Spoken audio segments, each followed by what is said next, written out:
priesthood and what was going on with the priests in chapter 8, because that's the lead-in now to chapter 9. They're clothing. This one's not up, should you read it? I don't know. If it's easy to reach, if it's not, don't worry about it. Oh, I don't think it's going to, because it's, Oh, Okay, yeah, I mean, if it's complicated. Nope.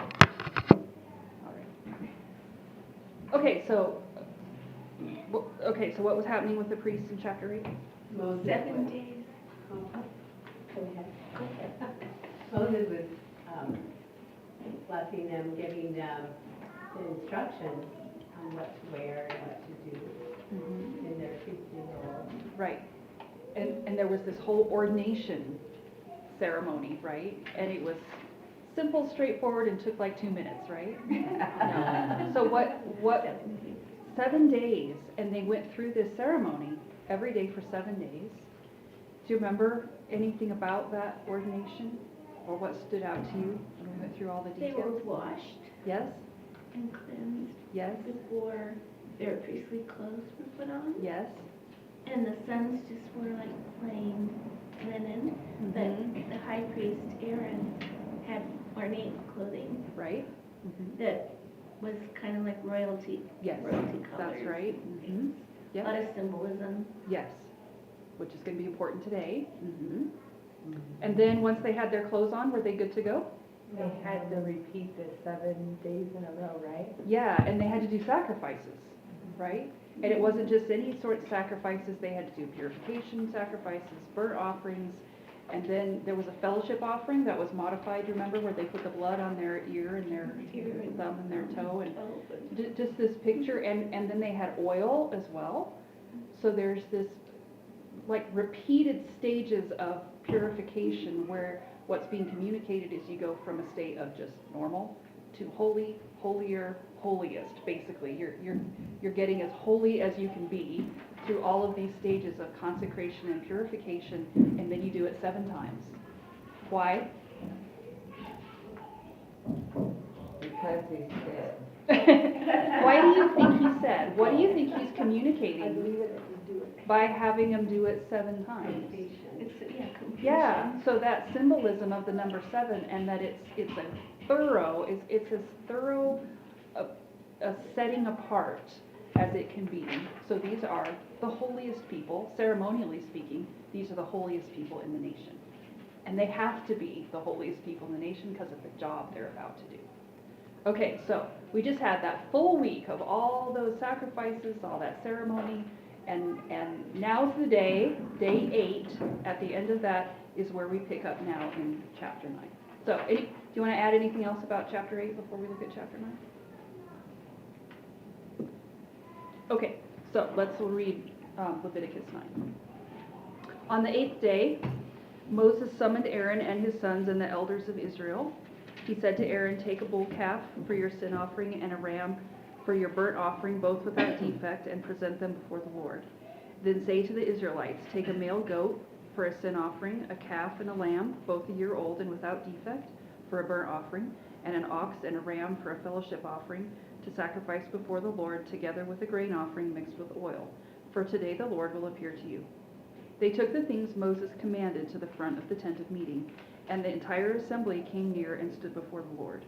Then Moses said, "This is what the Lord has commanded you to do, so that the glory of the Lord may appear to you." Moses said to Aaron, "Come to the altar and sacrifice your sin offering and your burnt offering, and make atonement for yourself and the people. Sacrifice the offering that is for the people, and make atonement for them, as the Lord has commanded." So Aaron came to the altar and slaughtered the calf as a sin offering for himself. His sons brought the blood to him, and he dipped his finger into the blood and put it on the horns of the altar. The rest of the blood he poured out at the base of the altar. On the altar he burned the fat, the kidneys, and the covering of the liver from the sin offering, as the Lord commanded Moses. The flesh and the hide he burned up outside the camp. Then he slaughtered the burnt offering. His sons handed him the blood, and he sprinkled it against the altar on all sides. They handed him the burnt offering piece by piece, including the head, and he burned them on the altar. He washed the inner parts and the legs and burned them on top of the burnt offering on the altar. Aaron then brought the offering that was for the people. He took the goat for the people's sin offering and slaughtered it and offered it for a sin offering, as he did with the first one. He brought the burnt offering and offered it in the prescribed way. He also brought the grain offering, took a handful of it, and burned it on the altar in addition to the morning's burnt offering. He slaughtered the ox and the ram as the fellowship offering for the people. His sons handed him the blood, and he sprinkled it against the altar on all sides. But the fat portions of the ox and the ram, the fat tail, the layer of fat, the kidneys, and the covering of the liver, these they laid on the breasts, and then Aaron burned the fat on the altar. Aaron waved the breasts and the right thigh before the Lord as a wave offering, as Moses commanded. Then Aaron lifted his hands toward the people and blessed them, and having sacrificed the sin offering, the burnt offering, and the fellowship offering, he stepped down. Moses and Aaron then went into the tent of meeting. When they came out, they blessed the people, and the glory of the Lord appeared to all the people. Fire came out from the presence of the Lord and consumed the burnt offering and the fat portions on the altar. And when all the people saw it, they shouted for joy and fell face down. Okay, so after that whole ordination ritual for Aaron and his sons in chapter 8 to install them as priests, now we get to the inauguration day for the tent of meeting. This is sort of like D-Day. So all of the chapters before this have been basically preparing the people and the priests for the day when worship at the tabernacle starts, and this is that day. So none of those sacrifices that have been described before have been offered the way the Lord's been talking about them, because there hasn't been a priesthood. Now that the priesthood is ready, they can start using the tent of meeting the way that it was intended to be used. And so here's day one. Okay, now, how does it start in verses 1 to 4?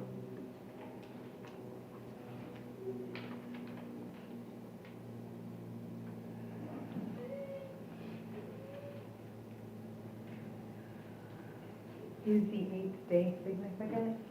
I don't know. Because it's after the 7. Okay. The reason it matters is because they've had 7, it follows directly after those 7 days where the ordination ceremonies were taking place. So the Okay. whole week is finished, and now the next day, on the 8th day, is when they start this inauguration. And what do they do? What does Moses tell them to do? Moses told Aaron to bring a bull calf for a sin offering and a ram for a burnt offering, both without defect, and present them to the Lord. Yeah, and that, so right there in verse 2, who are those offerings for? For the Lord. Oh, for him. Yeah, so they're for For his Aaron, sin. made to the Lord, right? But the first offerings that are going to be offered are going to be made for Aaron. Now, you might have noticed, I think we talked about this a couple weeks ago too. You might have noticed that we're going to see a transition from Moses to Aaron as the high priest, so to speak. Not that Moses has been the official high priest, but he's basically been fulfilling that role. And he's going to continue in his role as the leader of the people. He'll still proclaim the Lord's word to them. He'll mediate communication between them and the Lord. But the regular work of mediating atonement for the people has now been permanently delegated to Aaron and his sons. And that means that public worship at the tent of meeting now can start, and it's led by Aaron. So it's not Moses anymore who's going to take the lead. Now it's going to be Aaron, at least when it comes to these things at the tabernacle. Okay, so he tells Aaron to collect these animals up, animals that are going to be made on his behalf, and these other animals that are going to be made on the people's behalf. So first this bull calf for him, and a ram as well. Now wait a minute. They just finished a whole week of this, didn't they? Yep. So why is it that after a whole week of offering sacrifices for the ordination, you get to the 8th day and the first thing Aaron has to do is offer a sacrifice for his own sin? Why do you Because the think? Lord's going to appear to them and they have to be holy. Yeah, and it's not like you did the ordination and now we're all good for, it's like sin. The sin of a high priest is something that's going to have to be dealt with continually because he's a sinner, right? So you get this whole ordination where they're set apart to do their work, but when they start the actual work, the first thing that has to happen is the high priest has to have his sin atoned for. He's the highest spiritual leader in the nation, but he's a sinner, and he perpetually needs atonement before he can offer sacrifices for others. Certainly before he presumes to represent the whole of Israel for the first time at the tent of meeting. Now, one of the things I read was really interesting. The Jewish commentators have long noted there's some irony right here in the first offering that Aaron has to offer for himself. Because when the people decided back in Exodus how they were going to worship the Lord, how did they do it? When they decided they're going to make their own, their own Golden calf. the golden calf, and did Aaron have anything to do with that? Yeah, he's the one who shaped the golden calf, right? So the Jewish commentators all look at this and say, well, that's interesting, isn't it? That the first sacrifice that Aaron has to offer for himself is a calf. Now, I don't know how much God intended to communicate right there, but there's this interesting picture of starting off with the sacrifice of the false god that you put up as the god for the people, and it wasn't. So the first thing that Aaron has to do is to bring a calf to offer for his own sin. So he offers the ram, or the calf, the bull calf first for a purification offering, and then the ram for the burnt offering. And then Moses tells the Israelites, and by that we mean the elders who represent the people, to collect up all the animals and the grain for the offerings that are going to be made on behalf of Israel. So a male goat for the purification offering, a year-old calf and a year-old lamb without defect for the burnt offering, an ox and a ram for the fellowship offering, plus the grain offering mixed with oil, which is for tribute. Okay, now, why do the instructions specify all these specific types and ages of animals? I'm not quite clear, but it's interesting that for the purification offering, or actually for the burnt offering, you bring a calf and a lamb. For the fellowship offering, you bring the adult version of that. And I wonder if the reason you do is because it's a fellowship offering and you want enough meat for all of the elders now to sit down and have a meal and participate together. But it's interesting too that on other occasions where the nation gathers for some kind of a festival or a particular day when they're offering national sacrifices, there are typically a lot more sacrifices offered, at least 9, sometimes 10, sometimes way more than that, but not the variety. This is an interesting day, and it makes this day unique because of just the sheer variety of animals that are offered. This doesn't happen anywhere else. And I think that variety is intended to communicate this day is unique because this is the first day that they're using the tent of meeting. It's almost like you're having an open house, and you're presenting all of these different offerings. I mean, everything except birds. They're presenting all these different offerings.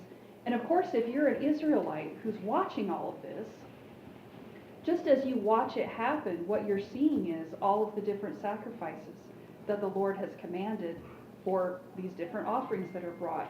So there's a sense in which you're even being taught by watching it the appropriate sacrifices, what you can bring for which sacrifices, and how they're to be handled. So on this first day, there's just this variety of animals that you don't find on any other day of national importance. Okay, now, all that said, don't miss the end of verse 4, which is actually the most important bit. What does he say at the end of verse 4? Whew. Okay, now, if you're an Israelite and you're watching all this, that's what you're waiting for, is the appearance of the Lord, the appearance of the King.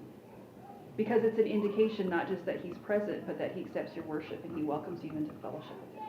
When I read this, I thought, if you were visiting England and you heard on this day the king's going to appear, at the palace, outside the palace, Buckingham Palace, and you can go see him. Okay, it's been announced ahead of time, and if you're interested, you might be like, well, let's go see the king. Let's go see when he shows up and he comes out on his balcony or whatever. Okay, there's that kind of sense in which there's an announcement on Inauguration Day for the tent of meeting. The king is about to appear. But who's the king? The king is the Lord. And so there has to be particular preparations made before the appearance of the Lord if he's going to show up to his people. If I were an Israelite, I'd be like, do I want that? Yes, but I'm not sure because if you were present at Mount Sinai, you know how dangerous the Lord can be.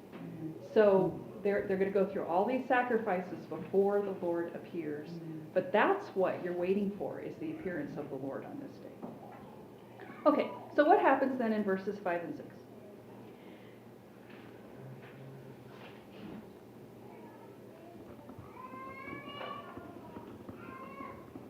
took all the things Moses commanded to the front of the tent of meeting, and the entire assembly came near and stood before the Lord.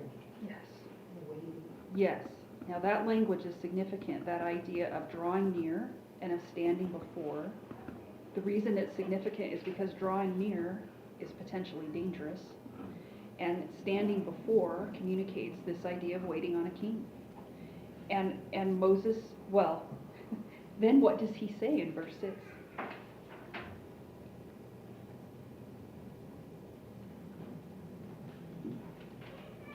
Moses said, "This is what the Lord has commanded you to do, so that the glory of the Lord may appear to you." Why do you think he stops and announces that to all of the people before he just gets on with it?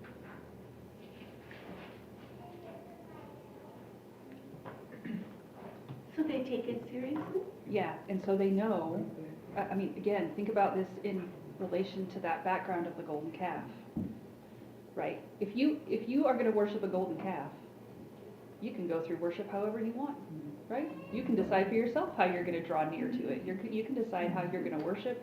You can make all the rules because that golden calf, I heard R.C. Sproul say once, the nice thing about a golden calf is it never contradicts you, right? It never contradicts you, it never corrects you, it's never going to get mad at you, so you can do whatever you want, right? But here's Moses saying, okay, that is not who our God is. Our God is the living God, and he's dangerous, and he's going to appear. And if the Lord is going to appear, then we have to do things the way he has commanded. That matters, that they do it the way the Lord has commanded them to do it. So when they draw near, the Lord accepts them. So for all these people who are standing there, here's Moses announcing ahead of time, we're going to do things the way that God has commanded. This is what God has commanded for the purpose that he can draw, that he can draw near to us, we can draw near to him, and the glory of the Lord can appear to us. If they don't approach him the right way, the glory of the Lord is going to be dangerous. So, the appearance of the Lord and the glory of his presence, that's the big thing going on in this chapter. His glory appeared on Mount Sinai. It appeared at the completion of the tabernacle. On other, historic occasions when you read the Old Testament, the glory of the Lord appears. His glory is not always present in the same way at the tabernacle. Sometimes it's there, sometimes it's not. That doesn't mean that God necessarily leaves.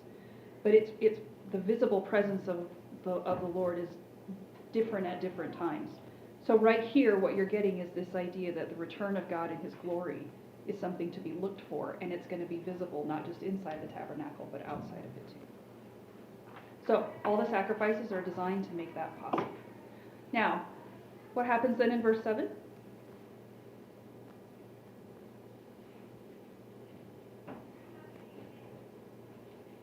The sacrifices, Moses told Aaron to sacrifice a sin and burnt offering for himself and then the people. Why does the order matter that he starts with himself?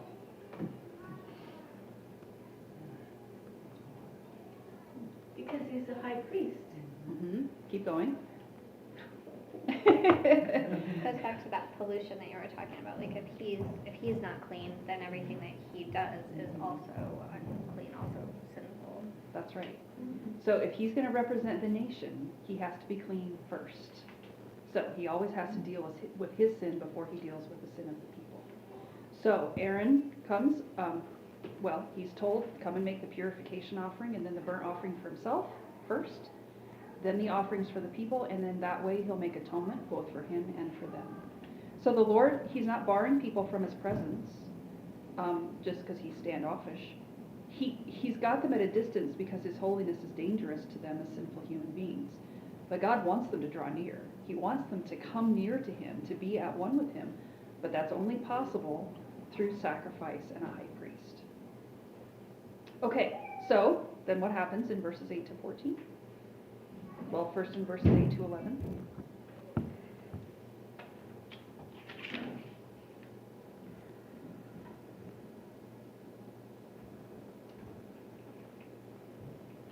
It describes his sin offering. Mm-hmm.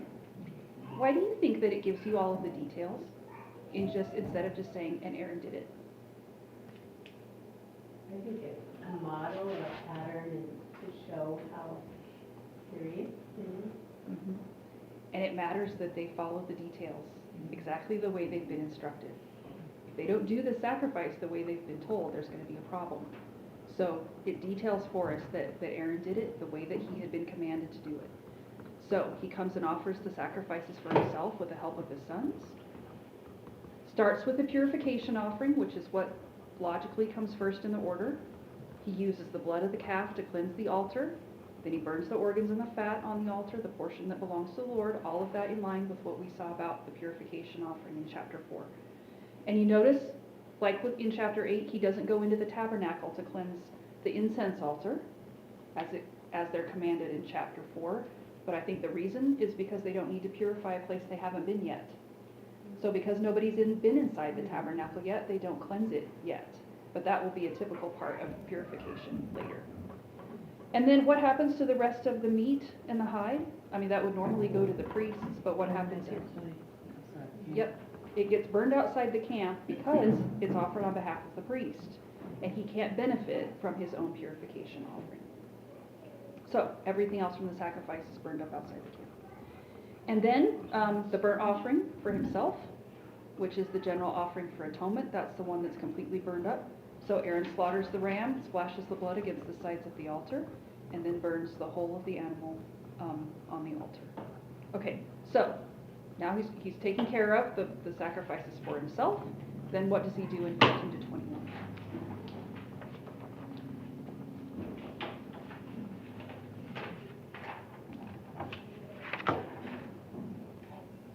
Is the grain offering part of his offering? It's not part of his offering, it's part of the offering for the people. So there's no grain offering for him, and there's no fellowship offering for him either.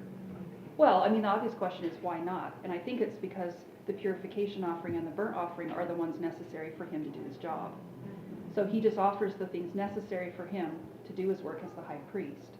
But now in 15 to 21, now you get all the sacrifices for the people, and it's not just purification and burnt offering, now it's purification, burnt offering, grain offering, and fellowship offering, right? Because the end goal of all of these sacrifices for the people is that at the end they would be in communion with God.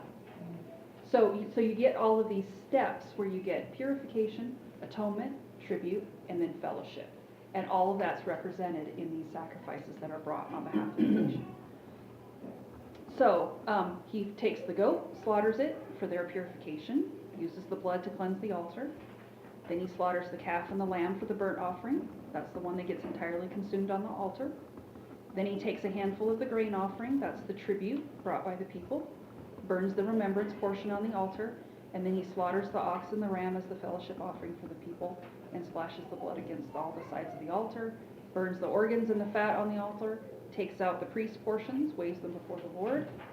And you notice again it says, everything is done according to the commands of God through Moses.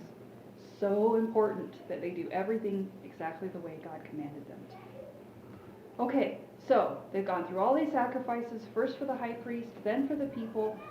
All done. What happens in verse 22? Blessing. Yeah, he gives a benediction. So Aaron then, okay, again, it's important. It's not Moses now. It's Aaron, because Aaron's the one who's now taken this job of being the mediator of atonement. So he gives the benediction. He lifts his hands toward the people and he blesses them. Now, it doesn't tell us exactly what he said, but this blessing is a part of a corporate ceremony that's common in other places in the Old Testament. And the text is probably along the lines of Numbers 6:22, because that was, the Lord had commanded Aaron to pronounce a certain kind of benediction at the end of a corporate ceremony. So this is what it says in Numbers 6:22 to 26. The Lord said to Moses, "Tell Aaron and his sons, this is how you are to bless the Israelites. Say to them, the Lord bless you and keep you. The Lord make his face shine on you and be gracious to you. The Lord lift up his countenance upon you and give you his peace."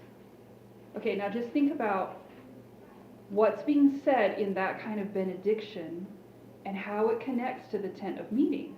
Because here's the high priest now standing up and pronouncing the blessing of the Lord on the people, the protection of the Lord on the people, and then to say, the Lord make his face to shine upon you. How close do you have to be to somebody for their face to shine on you? So there's this implication, isn't there, that now there's an intimacy that has been accomplished through the sacrifice and the high priest if the Lord's face can actually shine on people. In fact, that hasn't happened since the Garden of Eden. I mean, it's significant that there's this idea now, because of sacrifice and a high priest, you can have that kind of access to the Lord where his face can shine on you. And not just that his face would shine on the people, but that he would show his grace to them, that he'd be gracious to them, that he would turn his face toward them and give them his peace. All of that's that's the goal of having the tent of meeting, of being in relationship to the Lord, of being invited to go through all these sacrifices so that you can sit down in communion with the Lord. Fellowship with the living God is what is the goal of this. And the Lord's benediction proclaims that on the people, that now they have access to the face of God. So, Aaron he made his first foray into the high priestly work. He is acting as the intermediary between the Lord and the people. This is a night and day different kind of thing than what happened with the golden calf. So different. And instead of Aaron just going along with whatever the people wanted, now Aaron's the one who's taking leadership here and doing exactly what the Lord told him to do. So the Lord's given the people very precise and orderly instructions for what's necessary to draw near to him in worship. And what's necessary is sacrifices and a priest. Why? I mean, of all the ways that God could have designed a religion, why do you need a religion with a sacrifice and a priest? Atonement costs blood. Yeah, and what's all this pointing toward? Christ. Christ, right? So there's this emphasis on the way that you approach a holy God is through sacrifice and priest, because it's all communicating what's coming in the gospel, that you need the sacrifice and the priesthood of Jesus ultimately to be able to approach God. Okay, so after he offers all those sacrifices and he blesses the people, then he steps down from the altar. And then what happens in 23?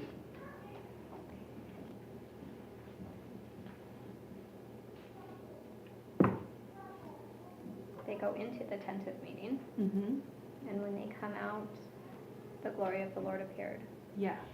Now, when Moses and Aaron go in, the text doesn't say why they go in, but the tent of meeting is where the Lord spoke to Moses, so it's likely they entered it in order to meet with the Lord. These two men, who now in different capacities are both intermediaries between the Lord and the people. Moses as the one who communicates between the Lord and the people, and Aaron as the one who mediates atonement for them. So it's significant they're both now allowed to enter after the offerings. At the end of Exodus, Moses couldn't go in. Nobody could go in. But now suddenly they can go in. Why? Because now there's a sacrifice and a priest. So now they're both allowed to go into the tent of meeting. If I'd been an Israelite watching this, I think I'd have been holding my breath to see if they came out again. Because you just think, okay, if it wasn't right, if they didn't do it the way they should, they might not come out again. And then what? I mean, what's the nation going to do if the mediators don't come back out? But they do. The good news is they come out again. And after meeting with the Lord, they bless the people, and then the glory of the Lord appears to everybody. What does that look like in the last verse? Fire. Consuming fire. Yeah, fire comes out from the presence of the Lord. And it's not just that the fire appears. What does it do? Consumes What? burnt offering and Mhm. fat. Why does that matter? It means he accepted it. That's right.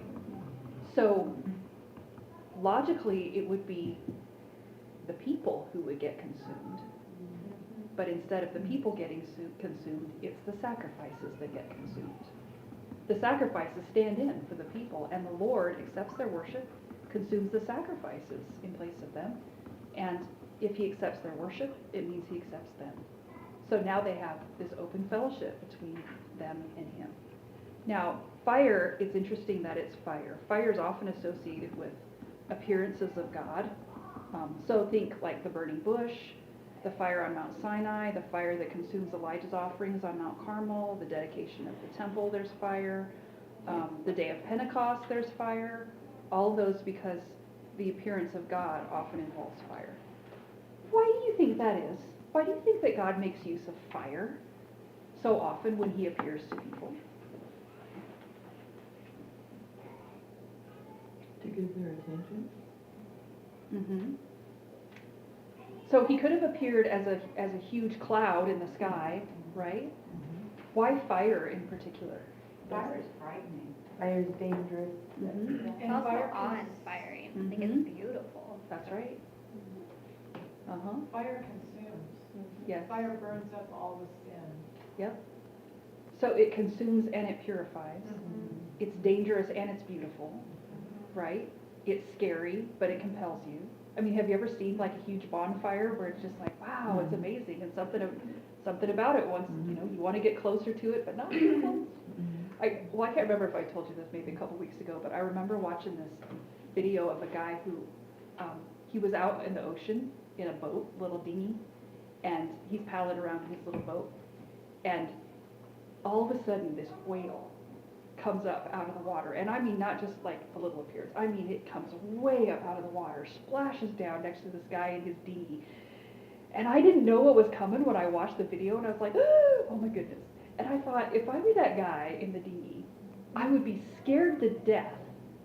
And I'd be like, do it again. Because isn't there something really compelling about this whale that is so powerful and it's so big and it's just amazing and at the same time so scary because if it goes the wrong way, you're a goner.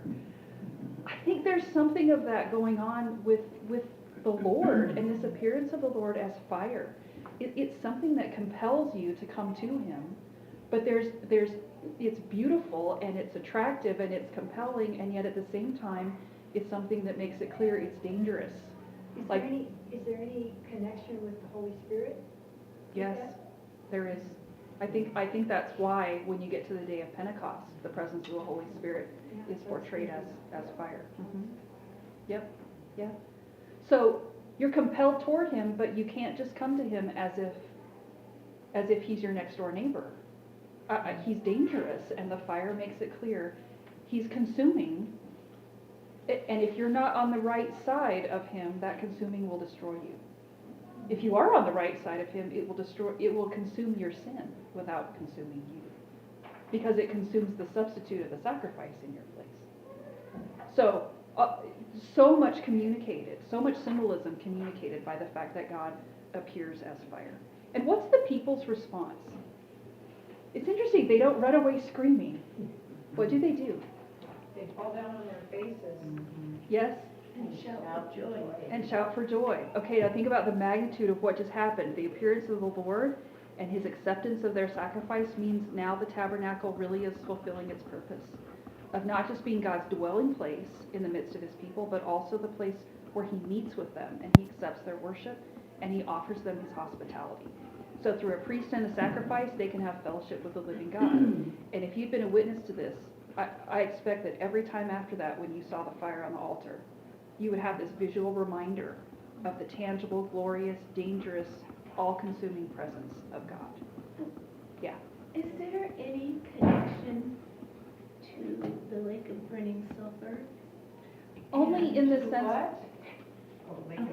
I'm studying Revelations, I'm almost done. But But the lake of burning sulfur, hell sulfur. and fire, It- is there some eschatology or something? In the sense that it's symbolic of something that consumes Okay, and destroys. okay. Yeah. Not in the sense that the presence of God is there because there's fire there, but definitely in the sense of if you're going to completely wipe something out, what's the typical way that we think about doing that in our culture? Fire does that in a way that nothing else does. It's the ultimate purification. Okay, another little thing. Shekinah glory. Uh-huh. Was that fire? Was Shekinah glory fire? Sometimes. Okay. Not always, but sometimes, yeah. I mean, something overwhelming enough that even if it wasn't fire, it appeared that way. Because it's so bright and it's so Right. glorious. Yeah. That kind of thing. I think Shekinah glory is something that we can't really fathom yet. Maybe. I have to say this whole time, I'm just astounded that Aaron wasn't consumed by fire. That's holy-giving in a way, because even that sin was atoned for. We see that in this. Yeah, but let's wait till we get to the next chapter. Yeah. Well, yeah, you could think then they lived happily ever after the end, but But even that he was given this opportunity. A second chance. Yeah. His mercy. Yep. And think about him then as the high priest, because Yeah. then if you come to him as the high priest, you know he wasn't chosen to be the high priest because he was a stand-up kind of guy. He was chosen because it was God's will to choose him. He's no better than you are, right? He understands your sin. He understands, and that's a good thing that you have someone who understands you. And yet at the same time, if he doesn't deal with his sin perpetually, he can't actually deal with yours either. So you have a good high priest because you have someone who understands you, and yet you need a better high priest because what you ultimately need is one who's not a sinner, right?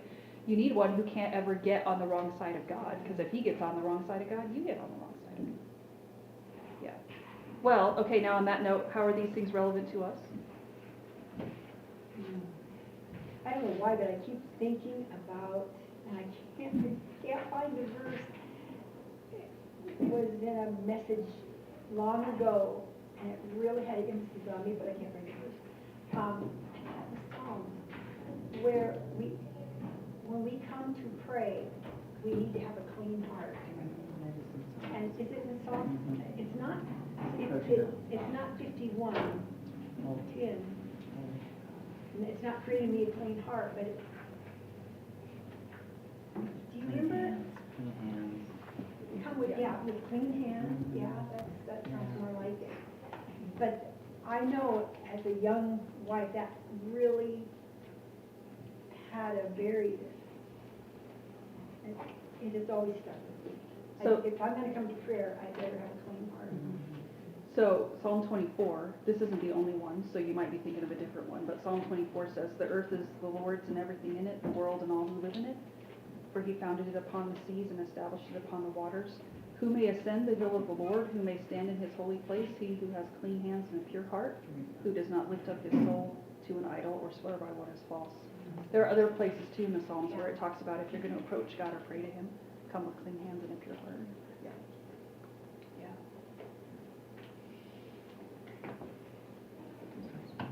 But I kept thinking of that when before the sacrifice. Mm-hmm. Yeah.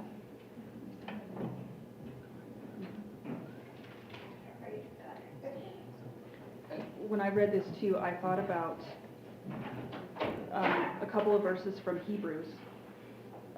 In Hebrews chapter 12, 28 and 29, it says, "Since we are receiving a kingdom that cannot be shaken, let us be thankful and so worship God acceptably with reverence and awe, for our God is a consuming fire." Now that's interesting to me that the writer of Hebrews doesn't say our God was a consuming fire. He says our God is a consuming fire. It's not like we have a kinder, gentler version of God because Jesus has come. God is still holy and he's still dangerous. And even the writer of Hebrews says, and you have to take that seriously, that God is a consuming fire. And when you come to him, you come with an understanding of his holiness and how dangerous he is, and yet at the same time, the fact that he wants fellowship with you. And so how is it that you now approach a holy God? You come through the sacrifice and the priest, who is Christ. Right? You come through the final tabernacle, the final temple, which is the body of Jesus. That's how you come to access God. And any other way, he's too dangerous. His holiness will consume you. What was that verse in Hebrews? Oh, chapter 12, verses 28 and 29.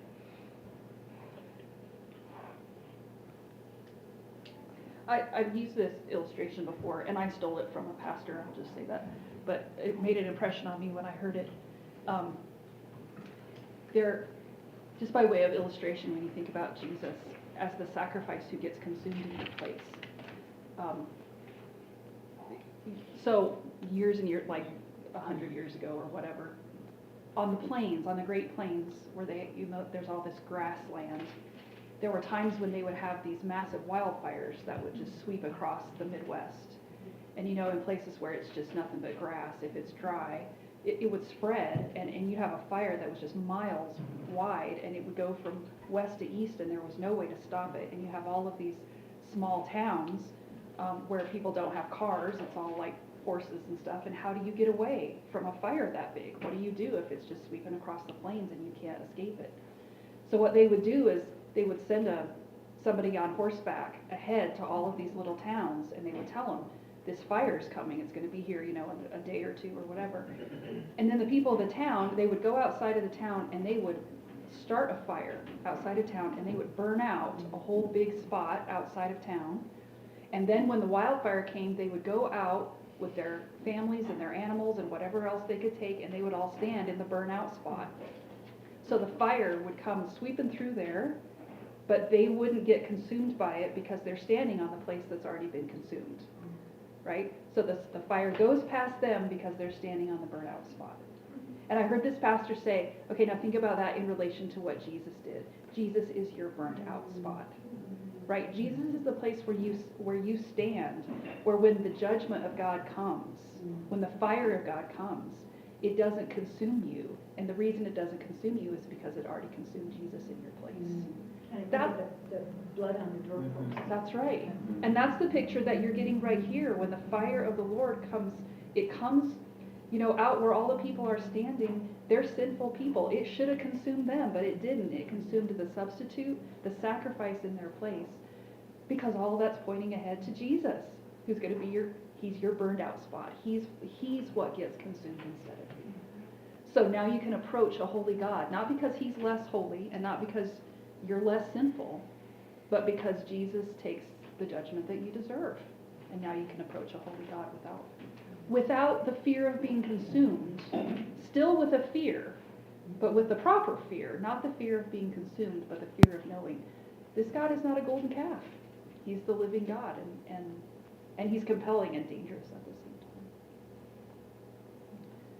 All right, any last comments? Anything you want to add? Well, I have a little comment.